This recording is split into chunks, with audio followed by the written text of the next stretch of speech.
E quantos anos você acha que o Louvre tem? 100, 200? Digamos que um pouco mais. Meu nome é Andresa Dias e hoje nós vamos falar do Museu do Louvre, parte 1.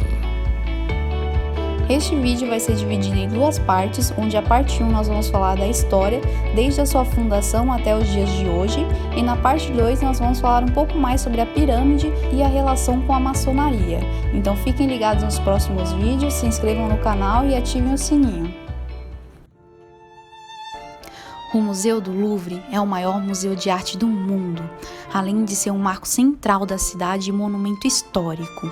E está localizado na margem direita do rio Sena, no primeiro arrondissement de Paris, na França, e tem aproximadamente 38 mil objetos desde a pré-história até o século XXI, que são exibidos em uma área de aproximadamente 72 mil metros quadrados, sendo o museu de arte mais visitado do mundo, que chegou a receber 9 milhões de visitantes. Na Idade Média, o rei Felipe Augusto decidiu construir uma fortaleza contra as invasões vikings, composta de uma masmorra e um recinto quadrado. Este forte militar tinha como objetivo reforçar a muralha que deveria proteger Paris, e as fossas dessas fortificações são visíveis no porão do museu até hoje.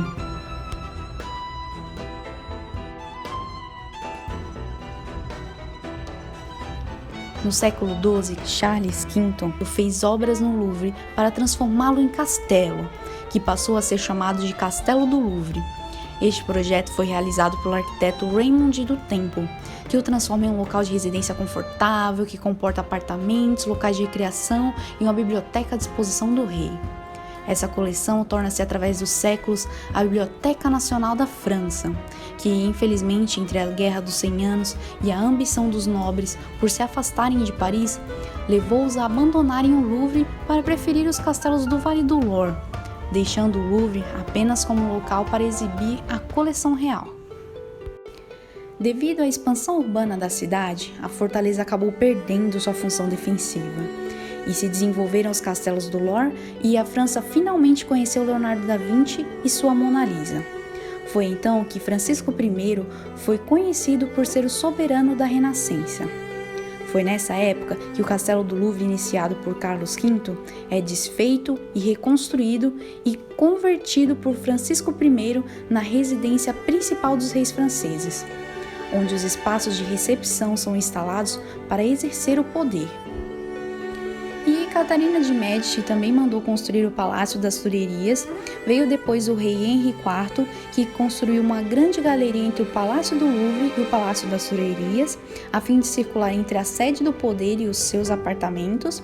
Um tempo depois, mais uma modernização foi iniciada, mas terminou somente durante o reinado do seu neto, Luís XIV.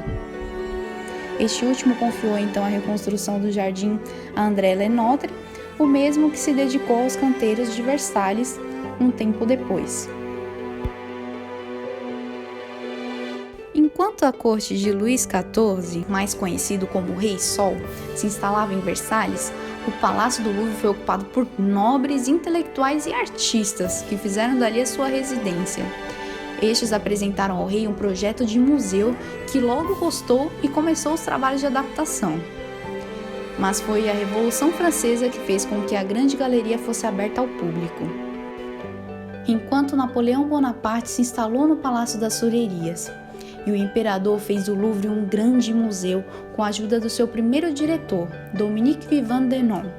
As coleções aumentaram progressivamente com os confiscos e os sucessos militares. Doações privadas que também ofereceram oportunidade para que o Louvre adquirisse novas peças. E então, o museu foi inaugurado em 10 de agosto de 1793 com uma exposição de 537 pinturas, sendo a maioria das obras da realeza e de propriedades confiscadas da igreja. E o museu foi renomeado por Napoleão como Museu Napoleão. Mas após a sua queda, muitas obras que foram apreendidas por seus exércitos foram devolvidas aos seus proprietários originais. Mais tarde, Carlos X construiu uma nova galeria ao longo da Rivoli, paralelo àquela já construída por Henri IV. os departamentos de antiguidades gregas e egípcias foram criados e receberam o nome de Museu Carlos X. E foi durante o Segundo Império que o Museu do Louvre adquiriu a silhueta que conhecemos hoje. Foram construídos 2 corpos de edifício que cercaram o Pátio de Napoleão, onde se encontra hoje a Pirâmide do Louvre. Novas salas foram preparadas para o museu, o Louvre dispunha de escritório para os ministérios e os estábulos foram criados. Os trabalhos se estenderam até as Tulherias, que Napoleão III desejava restaurar, começando com a destruição da galeria que estava ao longo do Sena. Porém, esse projeto não foi levado adiante devido aos acontecimentos de Comuna, que foi um incêndio causado no Palácio das Tulherias. Mas foi por causa de problemas estruturais que o museu foi fechado em 1796 até 1801.